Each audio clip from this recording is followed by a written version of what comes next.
High everyone welcome to learn English नयाँ class नयाँ भिडियोमा तपाईँलाई स्वागत छ आजको भिडियोमा हामीले छोटो छोटो फ्रेजेसको प्र्याक्टिस गर्नेछौँ यस्ता फ्रेजेसलाई तपाईँ हरेक दिन आफ्नो बोलीचालीमा प्रयोग गर्न सक्नुहुन्छ अथवा हामीले यसलाई सेन्टेन्सको स्ट्रक्चर पनि भन्न सक्छौँ यी स्ट्रक्चरबाट तपाईँ आफ्नो डेली लाइफमा अङ्ग्रेजीमा तपाईँले सेन्टेन्सहरूलाई चाहिँ फर्म गर्न सक्नुहुन्छ ओके सो भिडियो महत्त्वपूर्ण छ र तपाईँले योभन्दा अघिल्लो भिडियोहरू यदि तपाईँले हेर्नुभएको छैन भने प्लेलिस्टमा गएर चाहिँ हेर्नुहोला त्यहाँ हामीले जानेका छौँ कि छोटो छोटो फ्रेजेस अथवा सेन्टेन्सको स्ट्रक्चर हामी हरेक दिन बोल्ने ओके सुरु गरौँ आजको video let's get started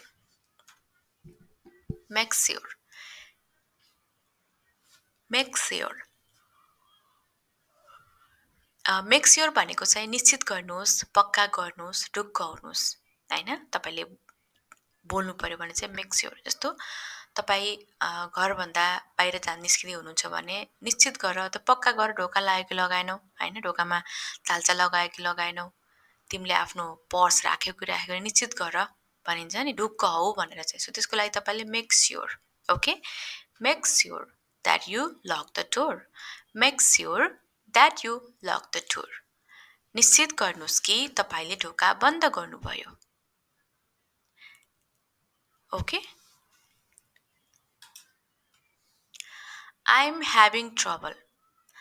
having trouble भनेको चाहिँ मलाई कुनै काम चाहिँ गर्न समस्या भइरहेको छ मलाई चाहिँ के छ समस्या भइरहेको छ मलाई भइरहेको छ बोल्नु पऱ्यो भने चाहिँ आइएम ह्याभिङ ट्रबल ओके समस्या भइरहेको छ भन्नु पऱ्यो भने चाहिँ यसमा तपाईँले भर्ब के प्रयोग गर्ने त ING form I'm having trouble understanding you I'm having trouble understanding you मलाई तपाईँलाई बुझ्न समस्या भइरहेको छ होइन तपाईँ चाहिँ कस्तो टाइपको मान्छे हो तपाईँलाई बुझ्न एकदमै के त मलाई समस्या भइरहेको छ so I am having trouble understanding you I was amazed at भनेको म देखेर छक्क परेँ ओके त तपाईँ चाहिँ कुनै कुरा देखेर तपाईँ एकदम छक्क एकदम आश्चर्यचकित हुनुभयो होइन I was amazed at his talent. I was amazed at his talent. म उसको प्रतिभा देखेर छक्क परेँ That's all I can. त्यति मात्र हो म गर्न सक्छु अथवा मैले गर्न सक्ने भनेको यति मात्र हो बोल्नु पर्यो भने चाहिँ That's all I can. अनि verb. That's all I can tell you at this time. यति बेला म तिमीलाई यति मात्र भन्न सक्छु okay That's all I can tell you at this time.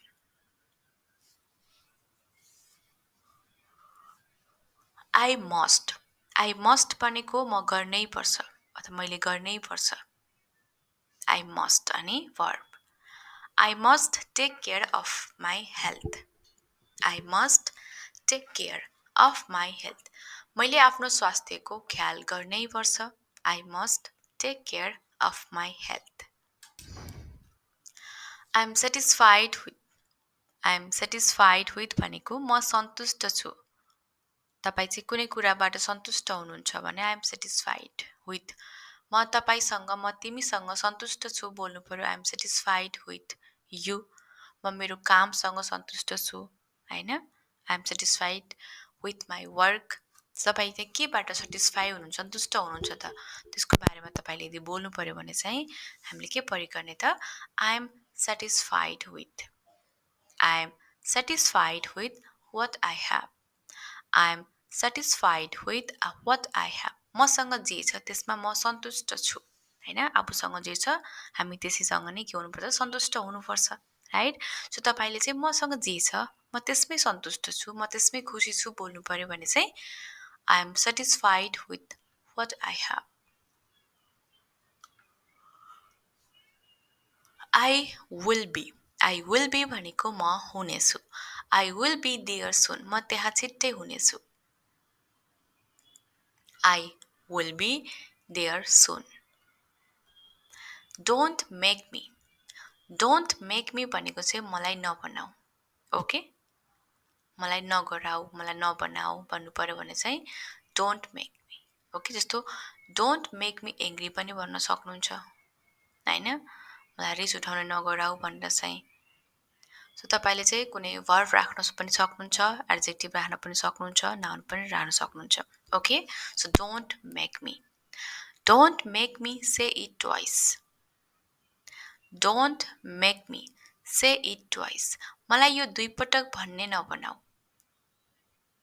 Don't make me say it twice.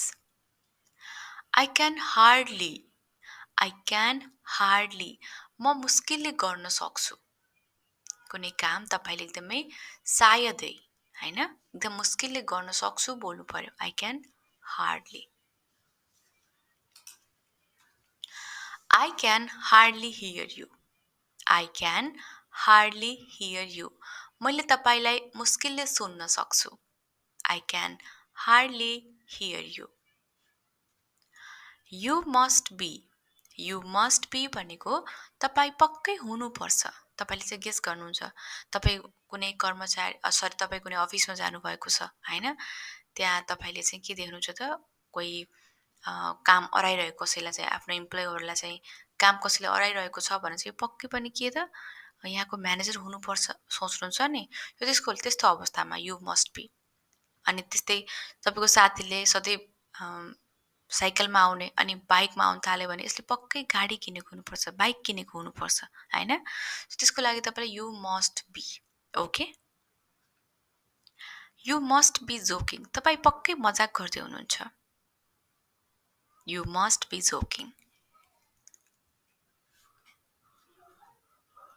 Even though भनेको यद्यपि तथापि, even though it was raining we went for a walk, even though it was raining we went for a walk, यद्यपि पानी परिरहेको थियो हामी हिँड्न गयौँ, I intend to, मैले गर्ने मनसाय राखेको छु होइन, मेरो चाहिँ गर्ने उद्देश्य छ, so I intend to अनि verb, I intend to apply for that job, I intend to apply for that job, मैले त्यो जागिरको लागि आवेदन दिने उद्देश्य राखेको छु, I intend to apply for that job. I don't even know, मैले समेत थाहा छैन, मलाई समेत थाहा छैन होइन, मलाई यो समेत थाहा छैन कि तिम्रो घर कहाँ हो होइन, मलाई यो समेत थाहा छैन, तपाईँलाई चाहिँ कुनै कुरा चाहिँ थाहा छैन भन्नु पर्यो होइन, so I don't even know, जस्तो इक्जाम्पल हेरौँ, I don't even know where my mother was born, I don't even know where my mother was born, मलाई यो समेत थाहा छैन कि मेरी आमा कहाँ जन्मिनु भएको हो, I don't even know where my brother was born.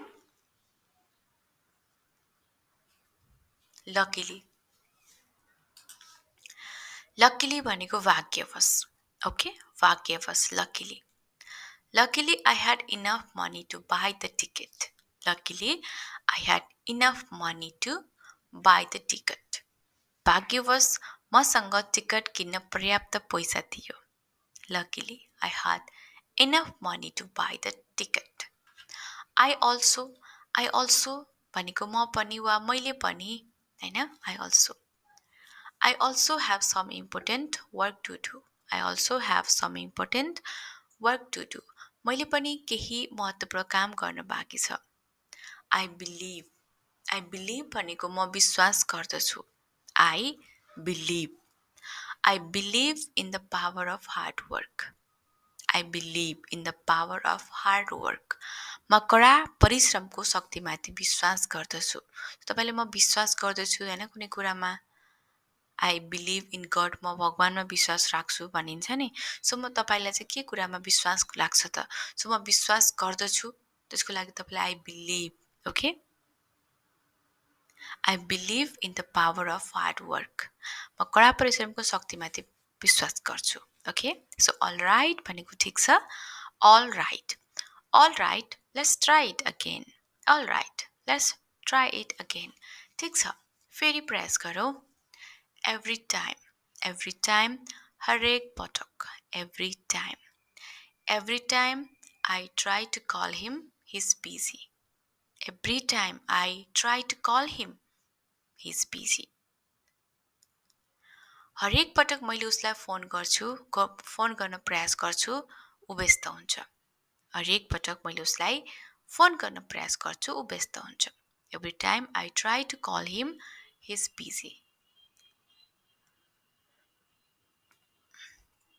The more the more के त त्यसभित्र तपाईले चाहिँ एउटा सेन्टेन्स राख्नु पर्यो. जस्तो जति धेरै त्यति धेरै, जति बढी उति बढी. जस्तो जति धेरै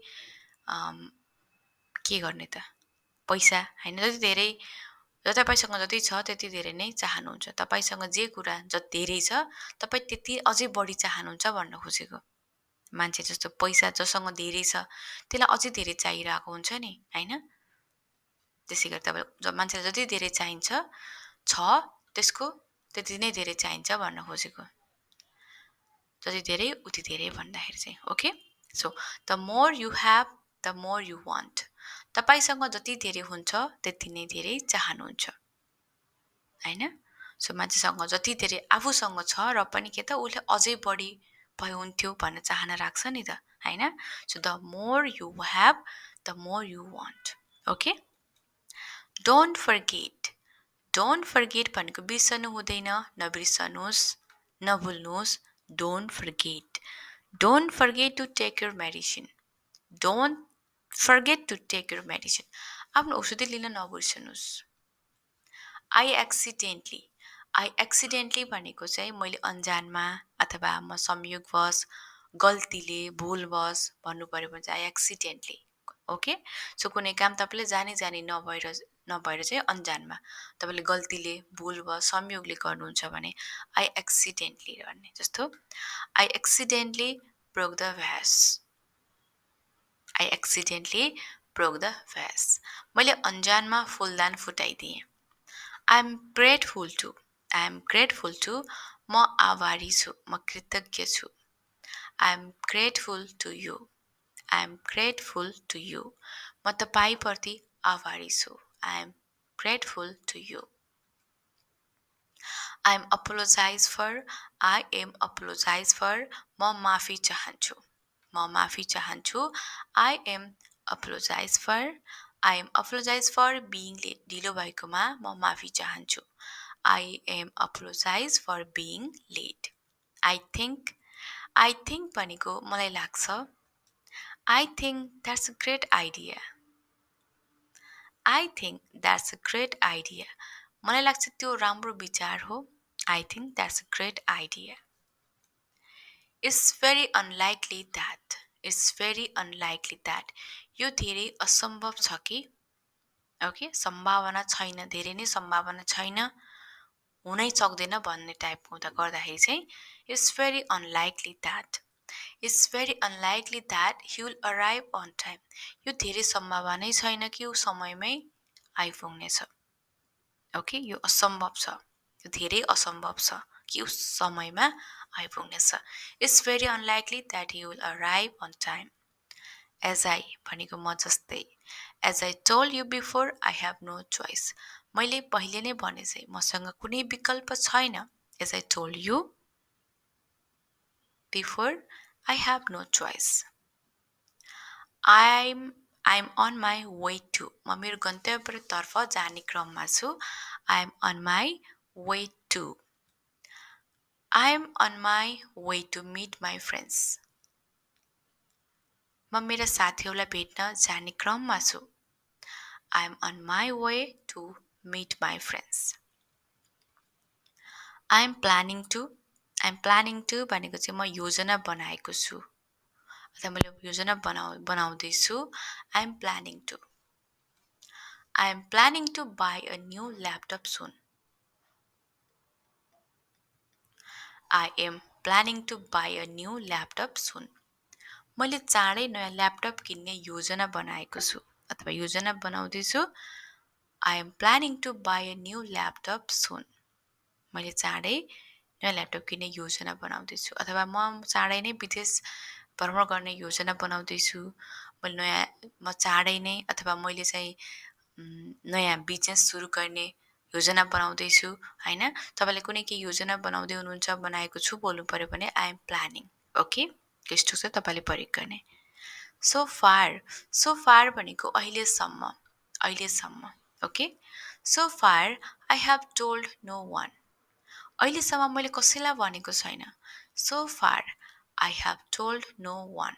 ओके, अहिलेसम्म मैले कसैलाई भनेको छैन। So far I have told no one.